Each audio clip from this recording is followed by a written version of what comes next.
아버지의 영정 사진이 내려다보는 가운데 친가 식구들이 우르르 몰려와 집 안을 뒤지고 있었습니다.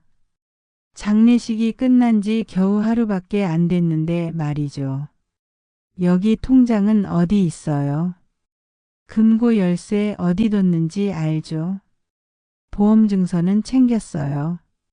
시어머니가 앞장서서 방 안 서랍이라는 서랍은 모두 뒤지고 계셨어요. 고모들도 덩달아서 이것저것 챙기기 바빴습니다. 마치 도둑질하는 사람들 같았죠. 시청하기 전에 구독과 좋아요, 알림 설정까지 꼭 눌러주세요. 오늘 이야기 들으시면 절대 후회하지 않을 겁니다. 놓치면 평생 궁금할 충격적 반전 지금 시작합니다. 그런데 더 충격적인 건 어머니였어요. 박미숙 씨, 우리 엄마가 그 광경을 보고도 아무 말이 없었거든요. 아니, 오히려 도와주고 있었습니다. 서랍 윗칸에 있을 거예요. 거기 한번 봐주세요. 제가 입을 다물고 있을 수가 없었죠. 뭐 하시는 거예요? 아버지 돌아가신 지 하루도 안 됐는데. 목소리가 떨렸습니다. 분노가 치밀어 올랐어요. 시어머니가 저를 힐끗 보더니 쌀쌀맞게 말했습니다. 서연이 너는 몰라. 어른들 일이니까 끼어들지 마. 어른들 일이라고요?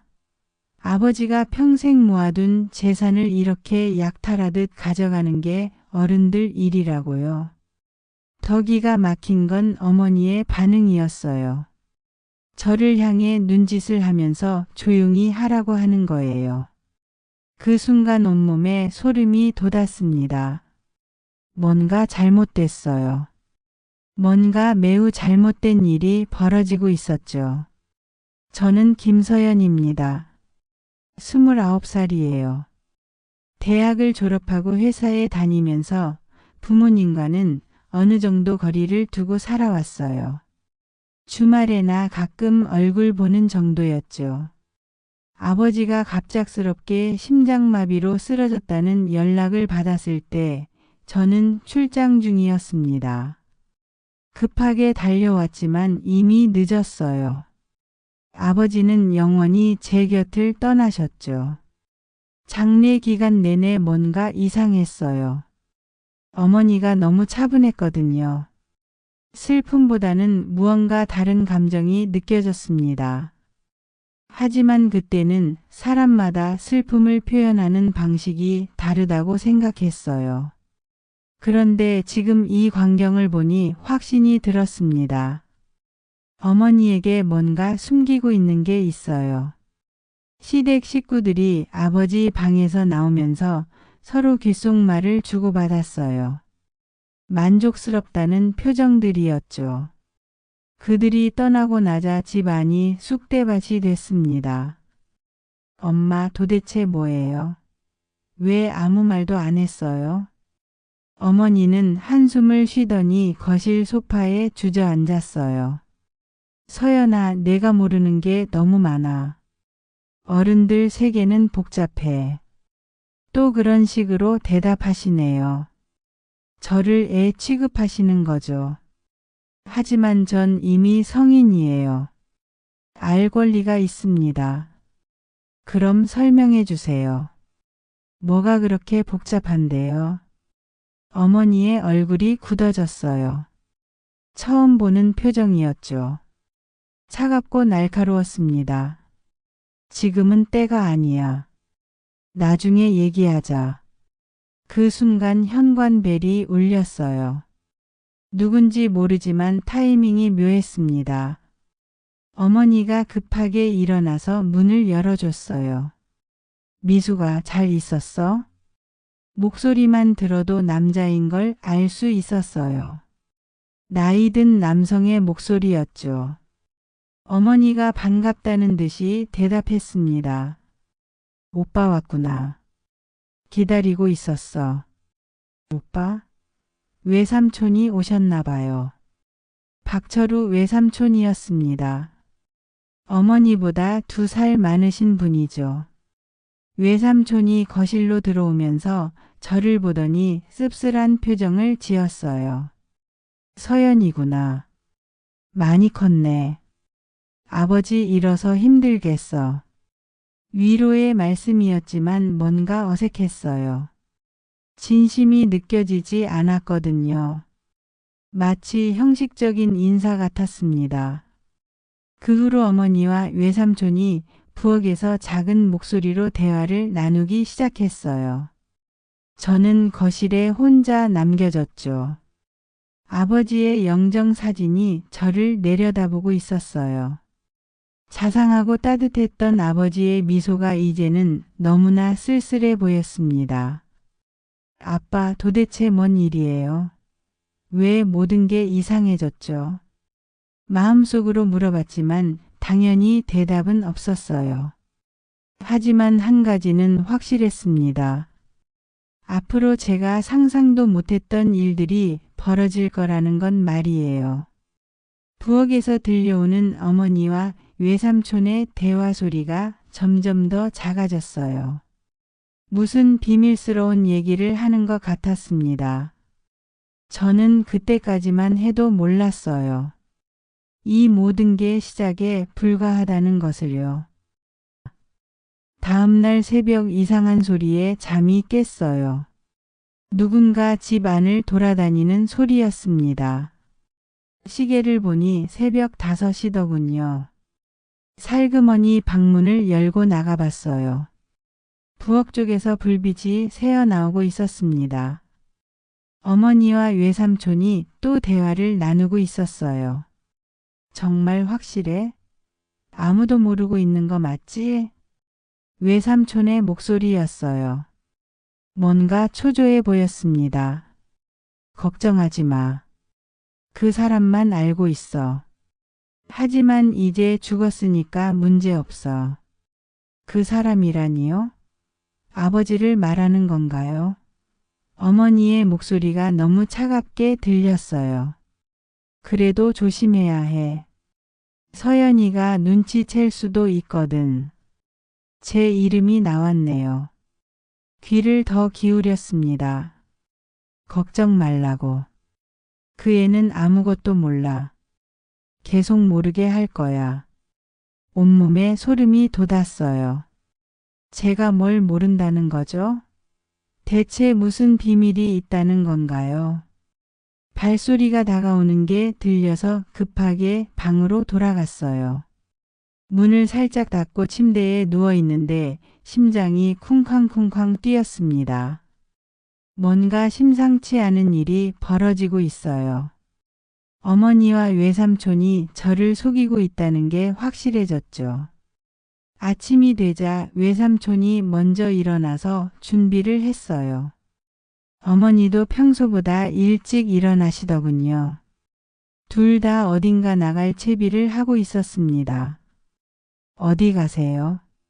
제가 물어보자 어머니가 대답했어요. 은행 좀 가야 해.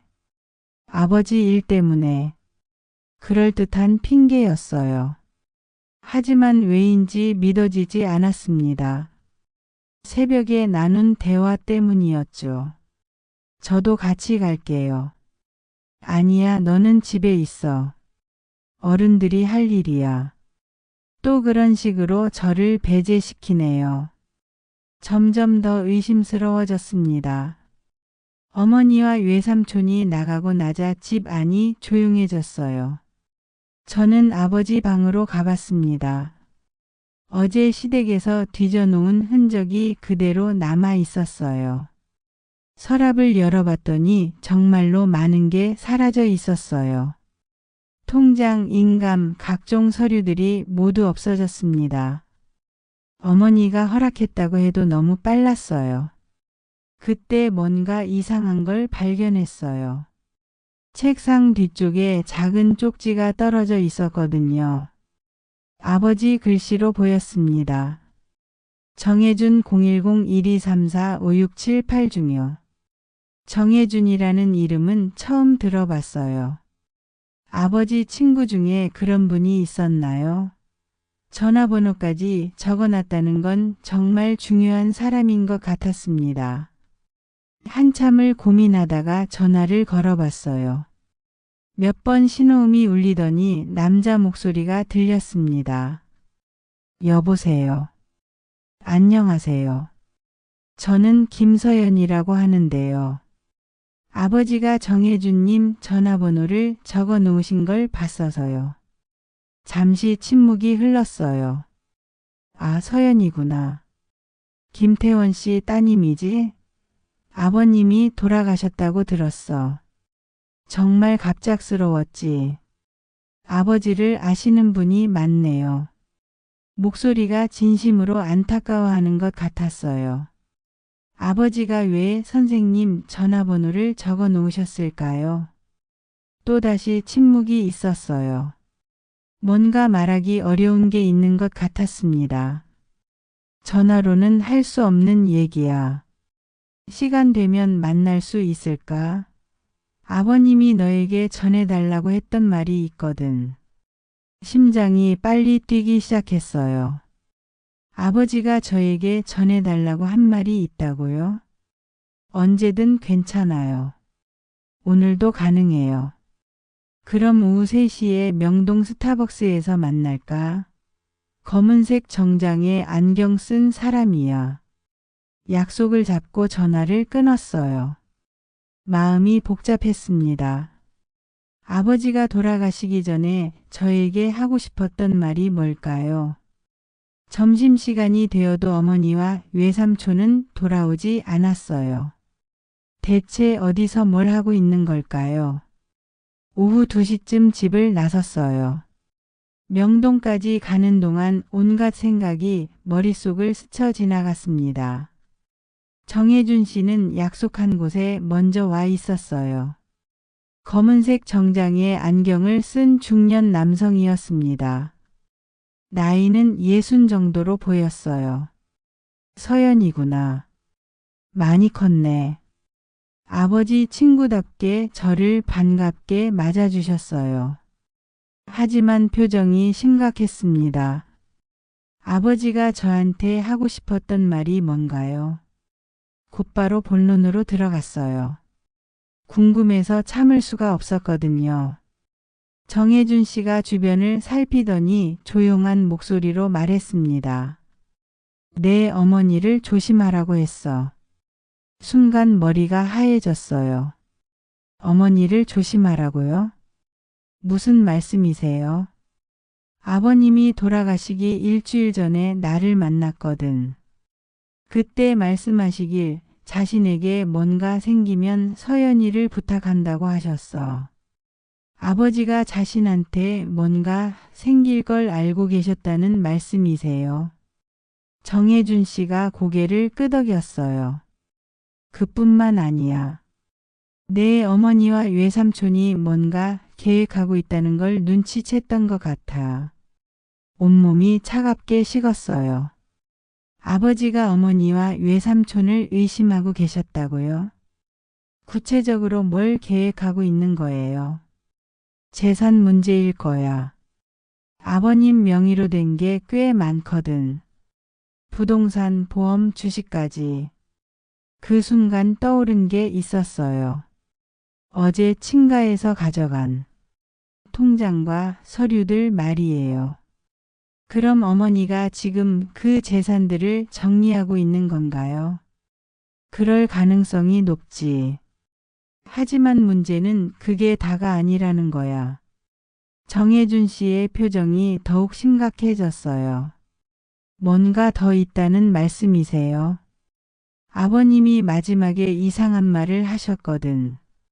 서연이가 진실을 알게 되면 충격받을 거라고. 진실이라니요? 무슨 진실 말이에요? 어떤 진실인지 말씀해 주신 거 아니에요? 정혜준 씨가 고개를 저었어요. 그걸 말하기 전에 돌아가셨어.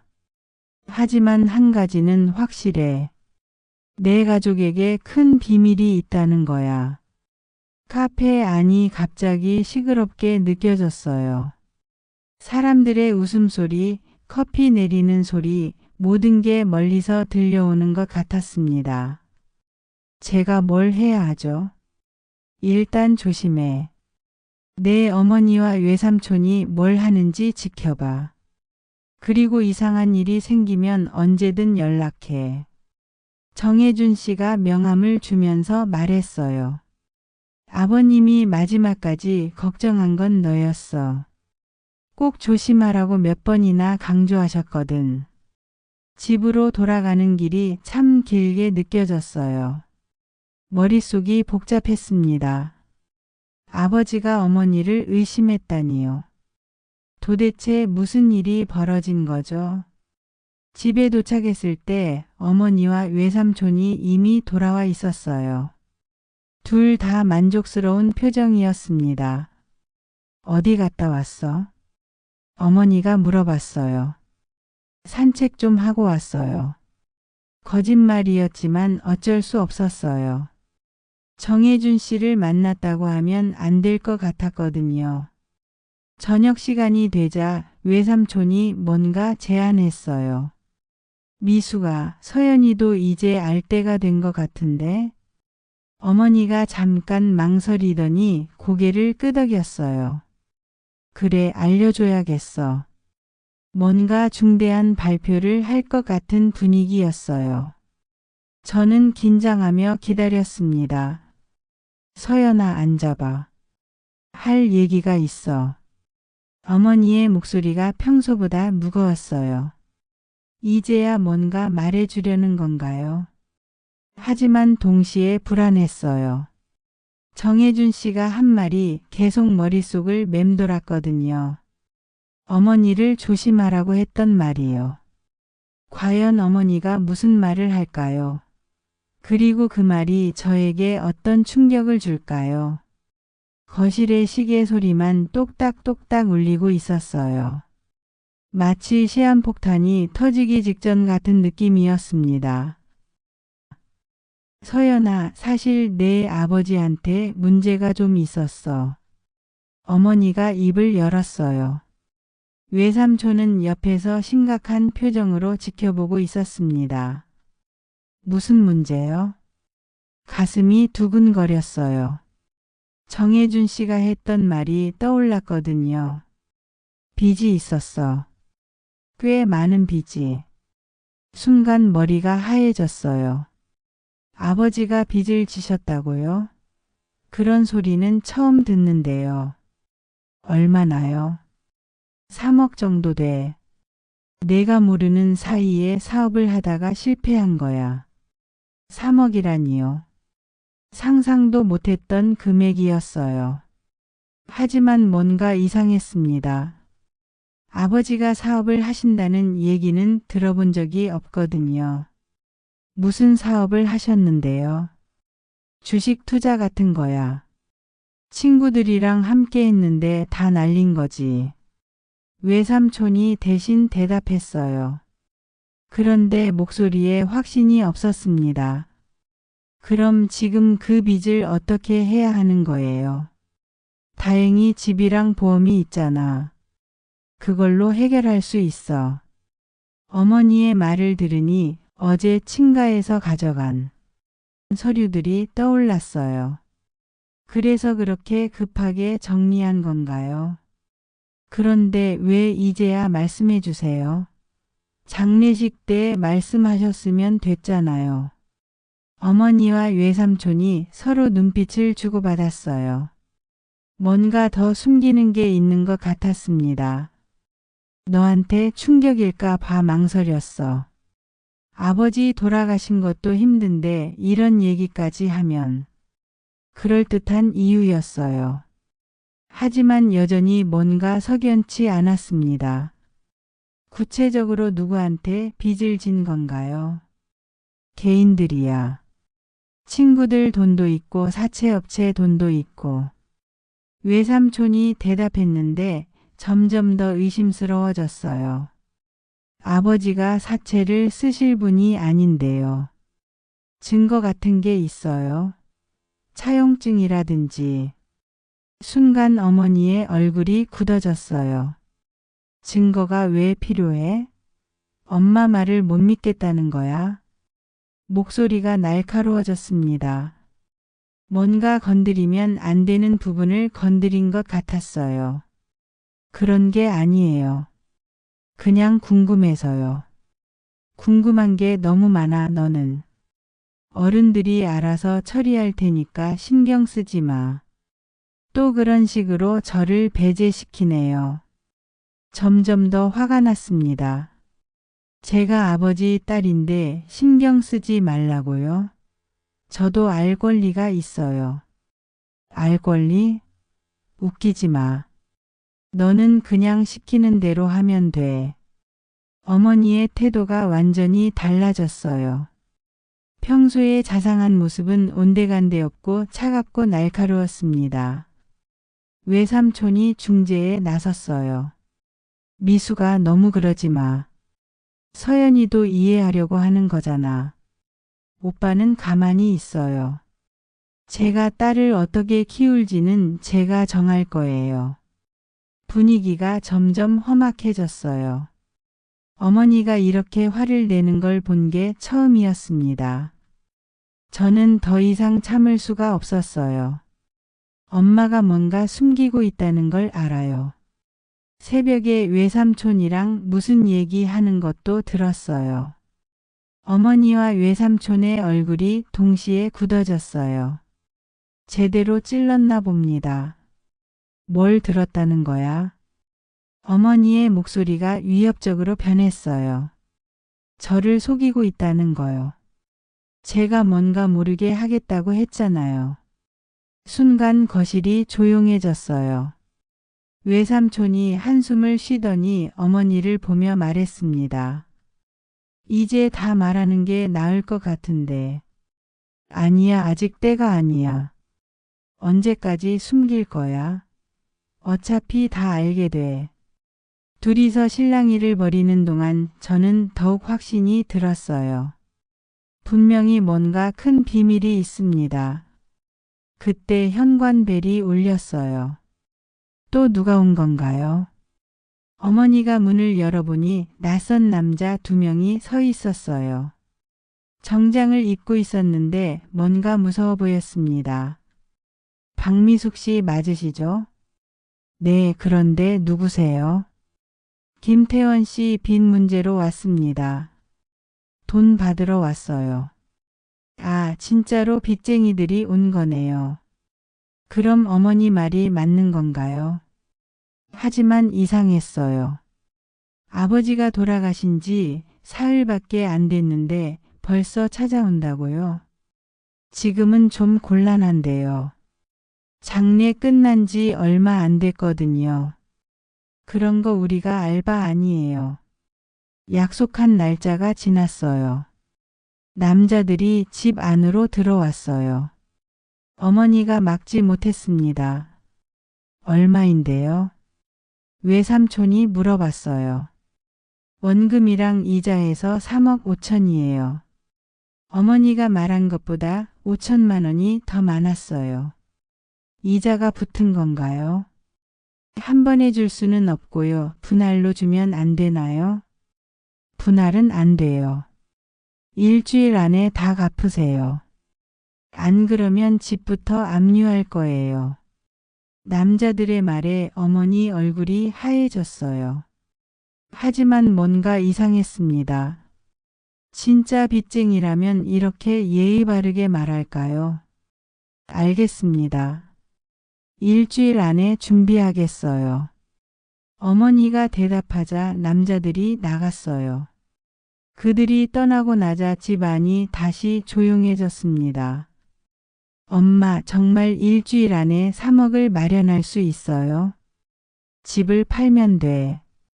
다행히 시세가 많이 올랐거든. 집을 판다고요? 제가 어릴 때부터 살던 집을요? 다른 방법은 없어요? 없어. 이것밖에 방법이 없다고. 어머니의 목소리에 절망이 섞여 있었어요. 하지만 여전히 뭔가 연기하는 것 같은 느낌이 들었습니다. 외삼촌이 입을 열었어요. 미수가 내가 도와줄게. 우선 내 돈으로 급한 불부터 끄자. 오빠 돈으로는 안 돼요. 나중에 문제 생겨요. 괜찮아. 가족인데 뭐. 둘의 대화를 들으면서 점점 더 의심스러워졌어요. 뭔가 너무 각본이 있는 것처럼 느껴졌거든요. 그날 밤 저는 잠들지 못하고 계속 생각했어요. 정혜준 씨가 한 말, 어머니의 이상한 태도, 그리고 오늘 온 빚쟁이들까지. 모든 게 너무 타이밍이 좋았어요. 마치 미리 계획된 것처럼 말이죠. 새벽이 되자 또 부엌에서 소리가 났어요. 어머니와 외삼촌이 또 대화를 나누고 있었습니다. 이번에는 더 가까이 가서 들어봤어요. 오늘 연기 잘했어. 서연이가 완전히 속은 것 같던데. 외삼촌의 목소리였어요. 연기라고요? 그래도 불안해. 그 애가 너무 영리해. 눈치챌까봐. 괜찮을 거야. 이제 집만 팔면 끝이야. 정말 아무 문제 없을까? 걱정하지 마. 완벽한 계획이라고. 온몸에 소름이 돋았어요. 이 모든 게 연기였다는 거예요. 아버지의 빚도 빚쟁이들도 모두 거짓말이었다고요? 그럼 진짜 목적은 뭐죠? 집을 팔려는 거예요. 더 충격적인 건 그 다음 대화였어요. 그런데 정혜준이라는 사람은 뭐야? 서연이가 어제 누군가랑 만났던 것 같은데 어머니가 제 뒤를 밟고 있었던 거예요. 아, 그 사람?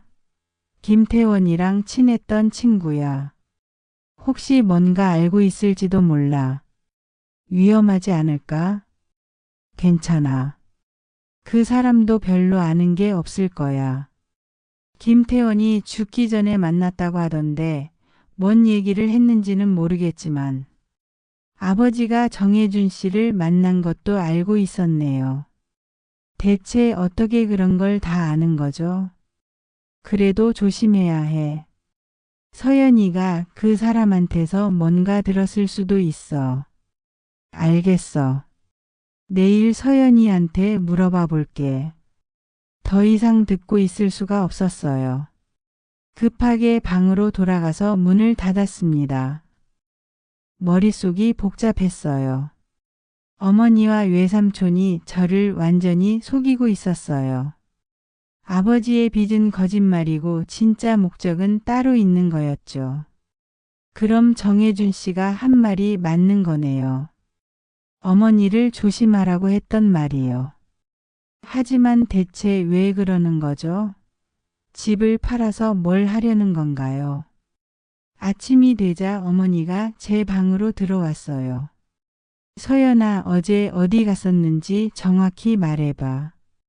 역시 추궁하기 시작하네요. 산책했다고 했잖아요. 거짓말하지 마. 누군가 만났을 거야. 어머니의 눈빛이 날카로워졌어요. 평소의 자상한 모습은 완전히 사라졌습니다. 정말 산책만 했어요. 그럼 왜 이렇게 늦게 들어왔어? 3시간이나 나가 있었잖아. 제 행동을 다 감시하고 있었네요. 멀리 가서 산책했거든요. 어디로? 한강공원이요. 거짓말을 계속 할 수밖에 없었어요. 정혜준 씨를 만난 걸 들키면 안 될 것 같았거든요. 어머니가 한참 저를 째려보더니 말했어요. 앞으로 어디 가든 미리 말하고 가. 혼자 돌아다니지 말고. 왜요? 저 성인인데요. 지금 상황이 어떤 상황인지 몰라. 빚쟁이들이 올 수도 있고 위험할 수도 있어. 그럴듯한 핑계였지만 진짜 이유는 따로 있다는 걸 알고 있었어요. 저를 감시하려는 거죠. 알겠어요. 어쩔 수 없이 대답했어요. 어머니가 나가고 나자 저는 휴대폰을 꺼내서 정혜준 씨에게 문자를 보냈어요. 급한 일이 생겼어요. 만날 수 있을까요? 곧 답장이 왔어요. 오늘 오후 2시에 어제 그 자리에서 만나자. 시계를 보니 오전 10시였어요. 4시간을 기다려야 하는데 너무 길게 느껴졌습니다. 그런데 문제가 있었어요. 어머니가 저를 감시하고 있다는 건 말이에요. 어떻게 몰래 나갈 수 있을까요? 점심시간 즈음 외삼촌이 또 찾아왔어요. 어머니와 함께 나가면서 저에게 말했습니다. 서연아, 우리 잠깐 나갔다 올게. 너는 집에 있어. 어디 가세요? 부동산 보러 가야 해. 집 시세 알아보려고. 정말로 집을 팔 생각인가 봐요. 저도 같이 갈게요. 안 돼. 너는 집 봐야 해. 또 저를 배제시키네요. 하지만 이번에는 오히려 좋았어요. 혼자 있는 동안 나갈 수 있거든요. 어머니와 외삼촌이 나가자마자 저도 집을 나섰어요. 정혜준 씨를 만나러 가야 했습니다. 명동 스타벅스에 도착했을 때 정혜준 씨는 이미 와 있었어요. 표정이 어제보다 더 심각해 보였습니다. 무슨 일이야? 어머니와 외삼촌이 저를 속이고 있어요. 정혜준 씨의 눈빛이 날카로워졌어요. 어떻게 속이고 있는데? 저는 어젯밤부터 들은 이야기를 모두 말해줬어요. 아버지의 빚이 거짓말이라는 것, 빚쟁이들도 연기였다는 것, 그리고 집을 팔려는 진짜 이유가 따로 있다는 것까지요. 정혜준 씨가 한숨을 쉬더니 말했어요. 역시 그럴 줄 알았어. 아버님이 걱정하신 게 바로 이거였구나. 그럼 진짜 목적이 뭐예요? 아마도 재산을 독식하려는 거야. 내 앞에서는 빚 때문에 어쩔 수 없다고 하면서 실제로는 다른 용도로 쓰려는 거지. 다른 용도요? 모르겠어. 하지만 분명히 좋지 않은 일일 거야. 그때 제 휴대폰이 울렸어요. 어머니에게서 온 전화였습니다. 어디 있어? 집에 없던데? 들켰네요. 편의점 다녀오고 있어요. 빨리 들어와. 할 얘기가 있어. 전화가 끊어졌어요. 어머니 목소리가 화난 것 같았습니다. 집에 가봐야겠어요. 정혜준 씨가 제 팔을 붙잡으면서 말했어요. 조심해. 내 어머니가 뭔가 계획하고 있을 거야. 어떤 계획이요? 모르겠어. 하지만 너를 더 철저하게 통제하려 할 수도 있어. 무서워졌어요. 어머니가 저에게 뭘 하려는 걸까요? 그럼 어떻게 해야 해요? 일단 아무것도 모르는 척해. 그리고 기회가 되면 증거를 찾아봐. 어머니와 외삼촌이 진짜 뭘 계획하고 있는지 알아내야 해.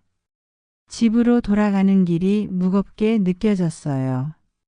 이제 어머니가 더 이상 저를 사랑하는 엄마가 아니라는 걸 확실히 알았거든요. 집에 도착했을 때 어머니와 외삼촌이 기다리고 있었어요. 둘 다 표정이 좋지 않았습니다. 어디 갔다 왔어? 어머니가 차가운 목소리로 물어봤어요. 편의점이요. 뭘 샀는데? 아무것도 안 샀어요. 그냥 구경만 했어요. 거짓말하지 마. 분명히 누군가 만났을 거야. 더 이상 속일 수 없을 것 같았어요. 하지만 정혜준 씨를 만난 건 절대 들키면 안 되니까 다른 핑계를 생각해냈어요. 친구 만났어요. 어떤 친구? 대학교 동기요. 어머니가 외삼촌을 보더니 뭔가 결정한 표정을 지었어요. 서연아, 앞으로 당분간 집에서만 있어. 왜요? 안전하지 않아. 빚쟁이들이 또 올 수도 있고. 결국 저를 감금하려는 거네요. 그건 너무한 거 아니에요? 너무하다고? 너를 보호하려는 건데? 보호가 아니라 통제하려는 거죠. 하지만 어쩔 수 없었어요. 어머니의 정체를 완전히 알게 된 이상 더 조심해야 했습니다. 그날 밤부터 진짜 감옥 같은 생활이 시작됐어요. 어머니가 제 방문 앞에서 지키고 서 있는 것은 아니었지만 계속 감시당하고 있다는 느낌이었습니다. 하지만 저는 포기하지 않았어요. 반드시 진실을 밝혀내겠다고 다짐했습니다. 아버지가 마지막까지 걱정했던 그 진실을요. 사흘 후 어머니와 외삼촌이 부동산 계약을 하러 나갔어요. 이번이야말로 기회였습니다. 집 안을 뒤져서 뭔가 증거를 찾아야 했거든요. 가장 먼저 어머니 방을 뒤져봤어요. 옷장 안쪽에 작은 서랍이 있었는데 평소에는 잠겨 있었어요. 하지만 오늘은 열려 있더군요. 안에는 각종 서류들이 들어 있었어요. 그런데 내용을 보고 깜짝 놀랐습니다. 아버지 명의의 통장이 무려 10개나 있었거든요. 잔고를 확인해 보니 총 15억이 넘었어요. 15억이라니요. 이렇게 큰 돈이 있는데 왜 빚이 있다고 거짓말을 했을까요? 더 충격적인 건 그 다음이었어요. 부동산 매매 계약서가 여러 장 있었는데 모두 어머니 이름으로 되어 있었습니다. 아파트 3채, 상가 건물 2개나 되더군요. 이상했어요. 언제부터 어머니 명의로 재산이 이렇게 많았을까요? 제가 알기로는 우리 집 하나뿐이었는데요. 계약서 날짜를 보니 아버지가 돌아가시기 한 달 전부터였어요. 하나씩 어머니 명의로 옮겨놨더군요. 그때 뭔가 이상한 서류를 발견했어요. 병원 진단서였는데 아버지 이름으로 되어 있었습니다. 그런데 날짜가 돌아가시기 이틀 전이었어요. 진단 내용을 보니 심장에 문제가 있다고 나와 있었어요. 하지만 아버지는 평소에 건강하셨는데요. 그리고 왜 이런 진단서를 숨겨놨을까요? 더 뒤져보니 또 다른 충격적인 서류가 나왔어요. 생명보험 계약서였는데 보험금이 10억이었습니다. 10억 보험을 언제 들으셨을까요?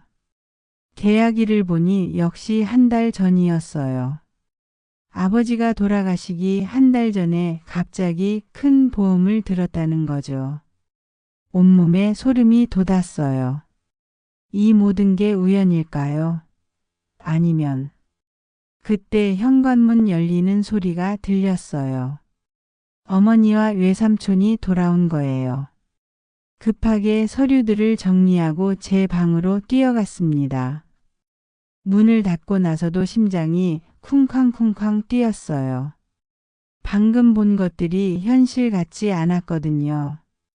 아버지가 돌아가시기 한 달 전부터 모든 재산을 어머니 명의로 옮기고 큰 보험까지 들었다는 것. 그리고 심장에 문제가 있다는 진단서까지. 설마 아버지의 죽음이 자연사가 아니라는 건 아니겠죠? 아니에요. 그럴 리가 없어요.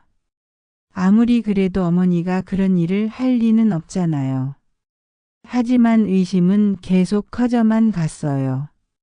너무 많은 것들이 의도적으로 계획된 것처럼 보였거든요. 저녁 시간이 되자 어머니가 제 방으로 들어왔어요. 서연아, 좋은 소식이 있어. 무슨 소식이요? 집을 팔기로 했어. 시세보다 높게 나왔거든. 역시 집을 팔기로 확정했네요. 얼마예요? 8억에. 빚 갚고 나면 4억 정도 남을 거야. 4억이라고요? 빚이 3억이라고 했으니까 계산이 맞기는 하네요. 하지만 저는 이미 진실을 알고 있었어요. 그 돈으로 뭘 할 거예요? 작은 아파트로 이사가고 나머지는 예금에 둘 거야. 그럴듯한 계획이었어요. 하지만 진짜일까요? 엄마도 일을 다시 시작하시는 게 어때요? 일? 나이가 몇인데 지금 와서 일을 해? 어머니가 웃으면서 대답했어요. 하지만 웃음이 어색해 보였습니다. 그럼 뭘 하고 살 거예요? 그냥 편하게 살면 되지. 돈도 있고. 돈도 있다는 말에 귀가 번쩍 뜨였어요. 어떤 돈 말이에요? 무슨 돈이요? 아, 그게. 어머니가 당황하는 것 같았어요. 보험금 말이야. 아버지 보험금. 보험금이라고요? 제가 서류에서 본 그 10억짜리 보험을 말하는 건가요? 보험금이 얼마나 나와요? 많이 나와. 걱정하지 마. 구체적인 금액은 말해주지 않네요. 역시 뭔가 숨기고 있어요. 그날 밤 저는 정혜준 씨에게 문자를 보냈어요. 어머니가 계속 감시하고 있어서 전화는 못했거든요. 중요한 걸 발견했어요. 내일 꼭 만나야 해요. 곧 답장이 왔어요. 무슨 일이야? 위험한 건 아니지? 아버지 재산이 이미 다 어머니 명의로 옮겨져 있어요. 그리고 10억짜리 보험도 있고요. 한참 후에 답장이 왔어요. 내일 오후 3시에 만나자. 조심해서 나와. 다음 날 어머니와 외삼촌이 또 어딘가 나갔어요. 계약 관련 일을 보러 간다고 하더군요. 기회를 놓칠 수 없었어요. 급하게 집을 나와서 정혜준 씨를 만나러 갔습니다. 카페에 도착했을 때 정혜준 씨의 얼굴이 심각했어요. 어제 문자 받고 밤새 생각해 봤는데 이건 정말 심각한 문제야. 어떤 면에서요? 내 아버지가 돌아가시기 전에 이미 모든 준비가 끝나 있었다는 거잖아. 이게 우연일 리가 없어. 정혜준 씨도 같은 생각이었네요. 그럼 정말로 아버지가 확신할 수는 없어. 하지만 의심할 만한 정황들이 너무 많아. 그때 정혜준 씨가 봉투 하나를 꺼냈어요. 이걸 줄게. 아버님이 마지막에 나한테 맡긴 거야. 봉투 안에는 편지와 열쇠 하나가 들어 있었어요. 편지를 펼쳐보니 아버지의 글씨였습니다. 서연아, 이 편지를 읽고 있다면 아빠에게 무슨 일이 생긴 거야. 미안해. 아빠가 너를 제대로 보호해주지 못해서. 내 어머니와 외삼촌이 뭔가 계획하고 있어. 정확히 뭔지는 모르겠지만 좋지 않은 일이야. 이 열쇠는 은행 대여금고 열쇠야. 거기에 중요한 것들을 숨겨뒀어. 내가 진실을 알 수 있을 거야. 그리고 하나 더. 너는 내 친딸이 아니야. 미안해, 이렇게 말하게 돼서. 하지만 너를 진짜 딸처럼 사랑했어. 그건 변하지 않아. 조심해. 너의 정체성을 알게 되면 어머니가 어떻게 나올지 몰라. 사랑한다, 서연아. 편지를 읽는 동안 눈물이 주르륵 흘렀어요. 제가 아버지의 친딸이 아니라고요? 그럼 저는 누구예요? 어디서 온 아이인 거예요? 이거 진짜예요? 정혜준 씨가 고개를 끄덕였어요. 아버님이 나한테도 말씀하셨어. 너를 입양한 거라고. 입양이라니요. 그럼 제 진짜 부모는 누구인 거예요? 언제부터 알고 계셨어요? 아버님은 처음부터 알고 계셨지. 하지만 너한테는 말하지 않으셨어. 상처받을까 봐. 머릿속이 복잡했어요. 제가 입양된 아이였다니요. 그럼 어머니도 알고 있는 거예요? 당연하지. 어머니가 직접 너를 데려왔으니까. 그럼 왜 이제 와서 이런 문제가 생기는 거죠? 대여금고에 가봐야겠어요. 거기에 뭐가 있는지 확인해 보고 싶어요. 그래, 같이 가자. 혼자 가기엔 위험해. 은행에 도착해서 대여금고를 열어봤어요. 안에는 또 다른 서류들이 들어 있었습니다. 제 출생신고서와 입양신고서였어요. 그리고 어머니와 외삼촌의 대화를 녹음한 파일이 들어있는 USB도 있었습니다. USB를 컴퓨터에 연결해서 들어봤어요.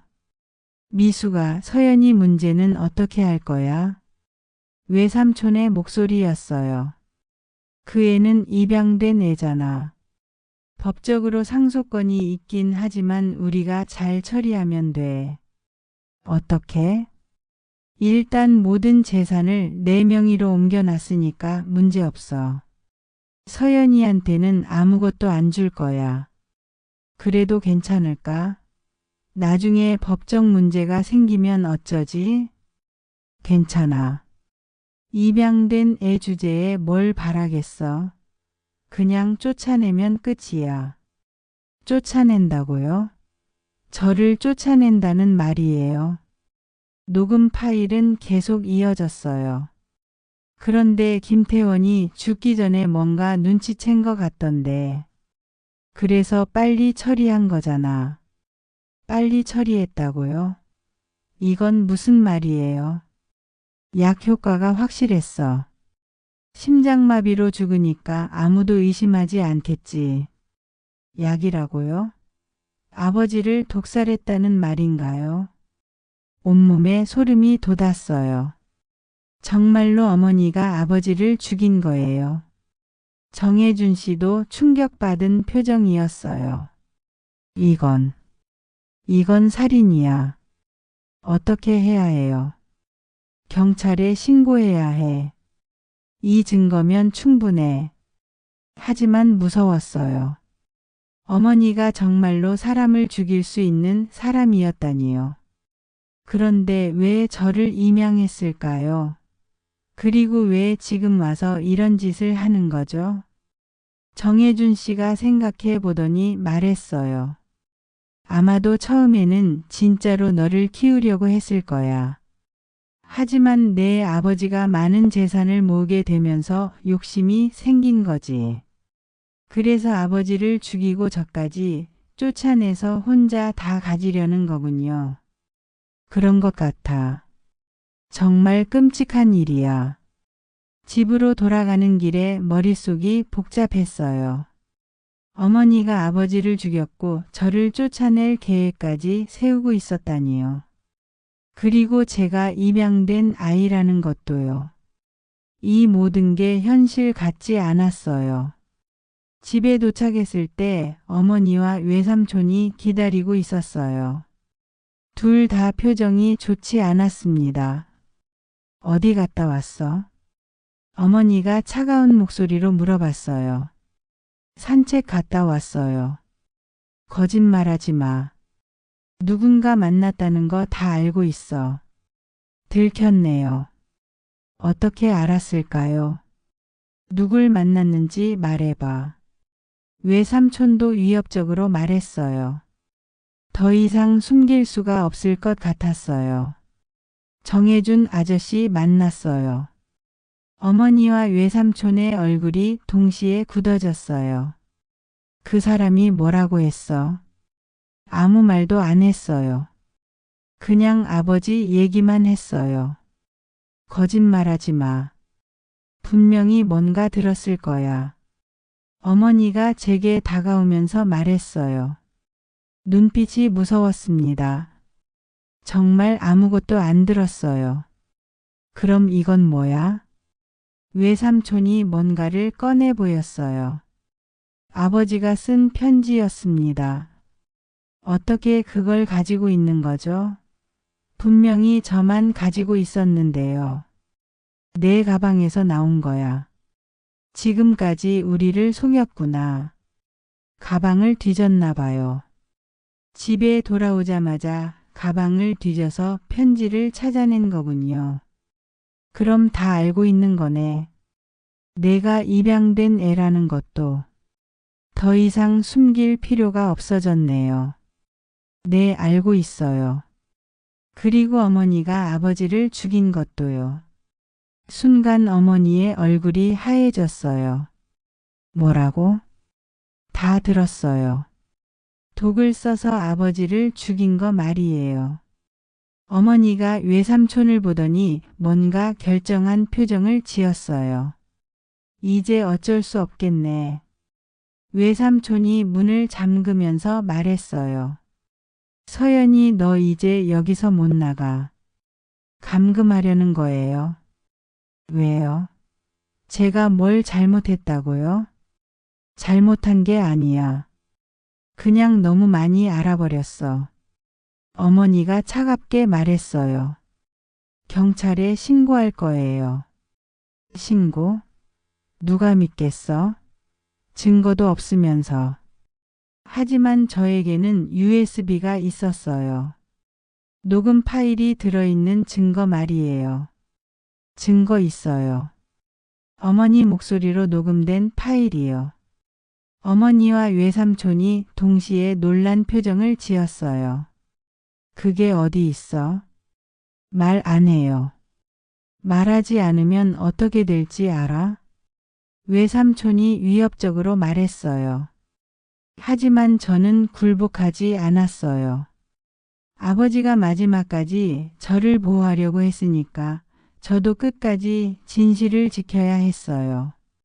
어머니, 왜 이런 짓을 했어요? 아버지가 뭘 잘못했다고요? 어머니가 웃으면서 대답했어요.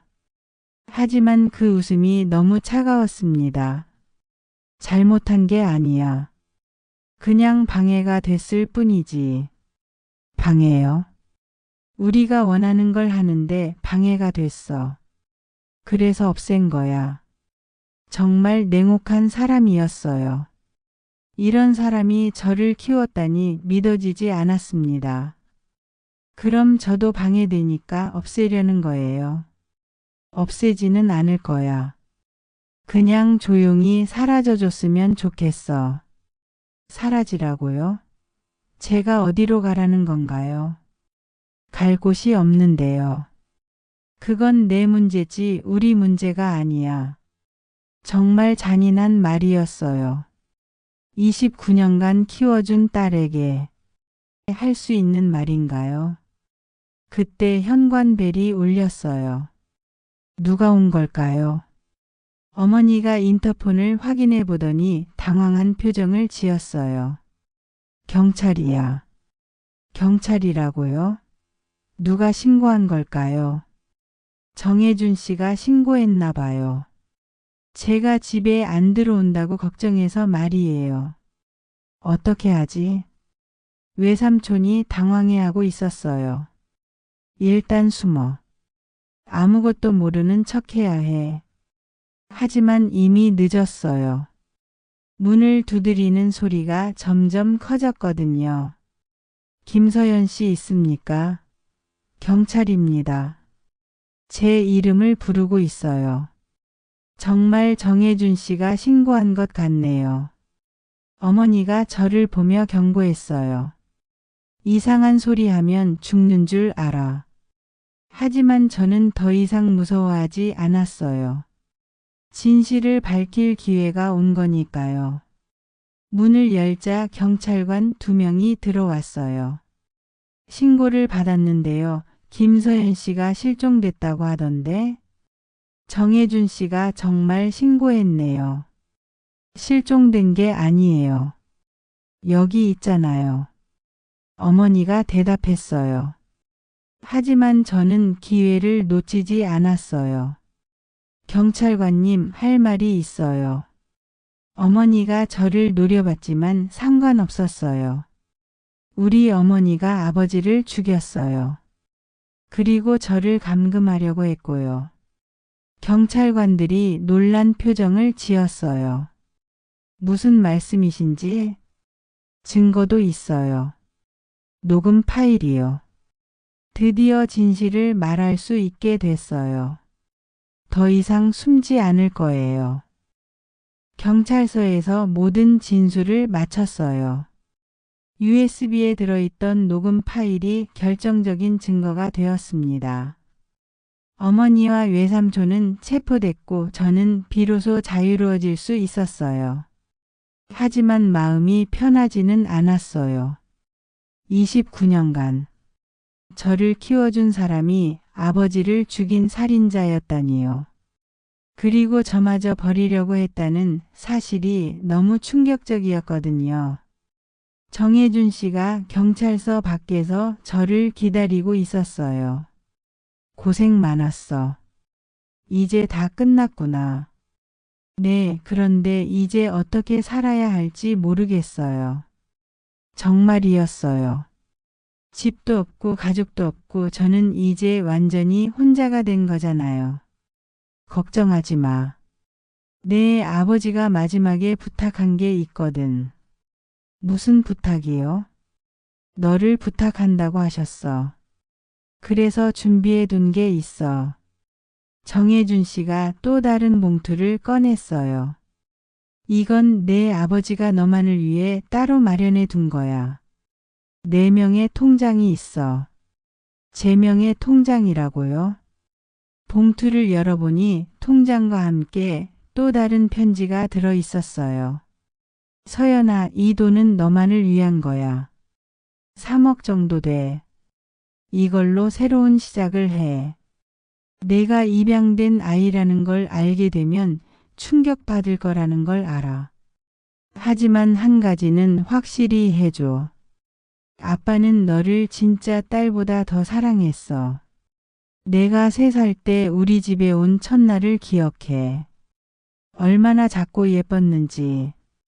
그때부터 너는 내 진짜 딸이었어. 어머니는 처음에 너를 진심으로 사랑했어. 하지만 언제부터인가 변하기 시작했지. 돈에 눈이 멀어서 말이야. 미안해, 서연아.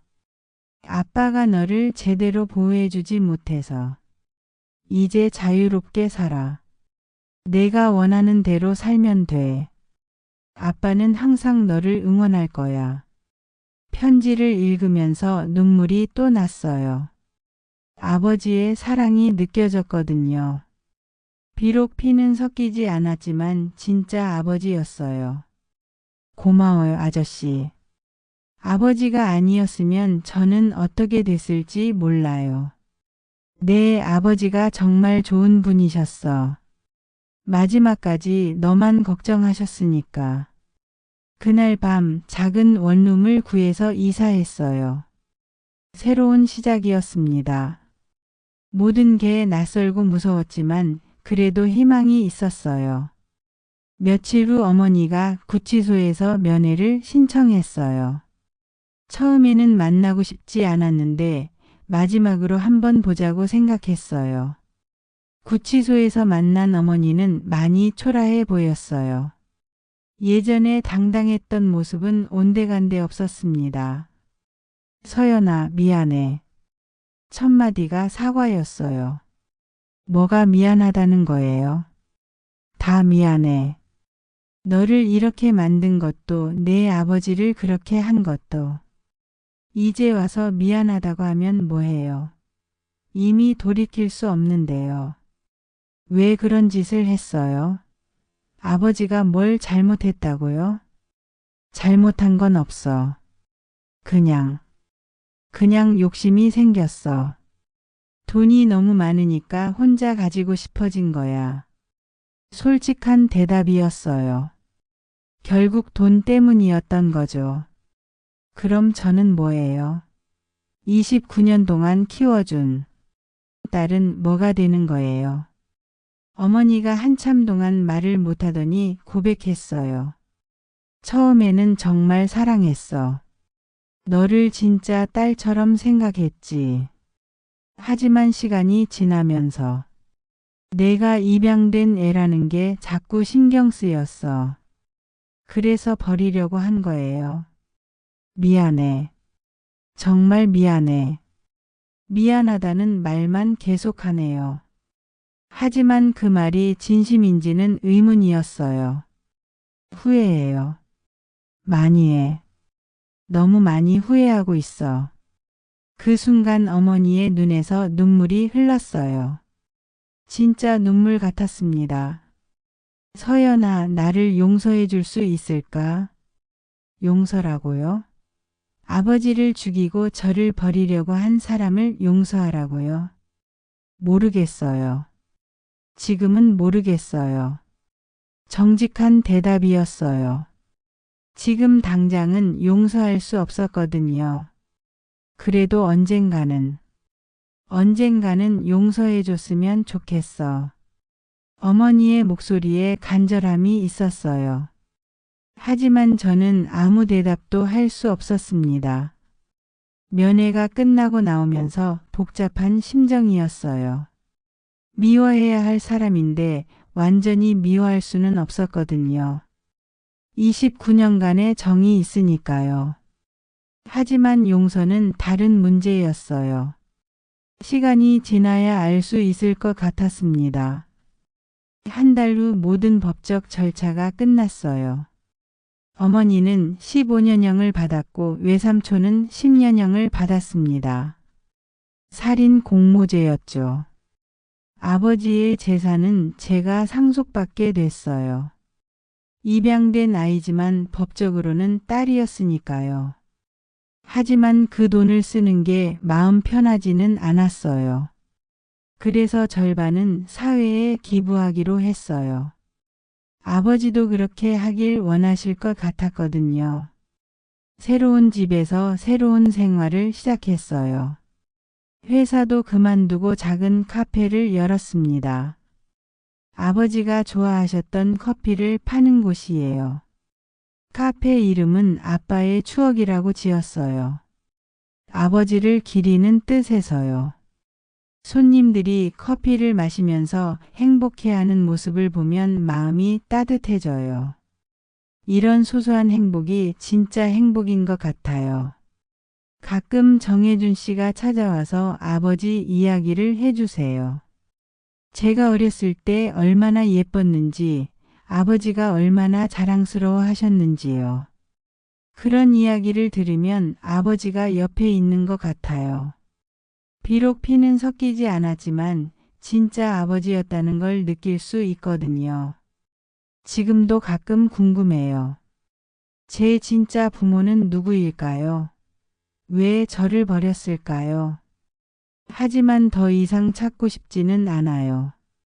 김태원 씨가 제 진짜 아버지니까요. 그분이 저에게 준 사랑이면 충분해요. 어머니에 대한 감정은 아직도 복잡해요. 미움과 그리움이 동시에 있거든요. 언젠가는 정리될 거라고 생각해요. 오늘도 카페에 앉아서 이 이야기를 정리해 봤어요. 제가 겪은 믿을 수 없는 일들을요. 가족이란 게 뭘까요? 피가 섞여야만 가족일까요? 저는 이제 알 것 같아요. 진짜 가족은 서로를 사랑하고 보호하는 사람들이에요. 피는 중요하지 않아요. 아버지는 제게 그런 사랑을 주셨어요. 마지막까지 저를 보호하려고 하셨죠. 그분이야말로 제 진짜 가족이에요. 그리고 이제 저도 누군가에게 그런 가족이 되고 싶어요. 언젠가 제가 아이를 입양하게 되면 아버지처럼 진심으로 사랑해 줄 거예요. 창밖으로 저녁 노을이 물들고 있어요. 새로운 하루가 끝나고 또 새로운 하루가 시작되겠죠. 저는 김서연이에요. 입양된 아이였지만 진짜 사랑을 받으며 자란 딸이에요. 그리고 이제 새로운 인생을 시작하는 여자예요. 여러분, 이 이야기 만약 여러분이 주인공이라면 어떻게 하시겠습니까? 구독과 좋아요, 알림 설정으로 다음 이야기도 꼭 함께 해주세요. 그리고 댓글로 여러분의 솔직한 생각을 남겨주세요. 더보기란의 링크를 클릭하시면 건강이 찾아옵니다. 건강하고 행복한 하루 되세요.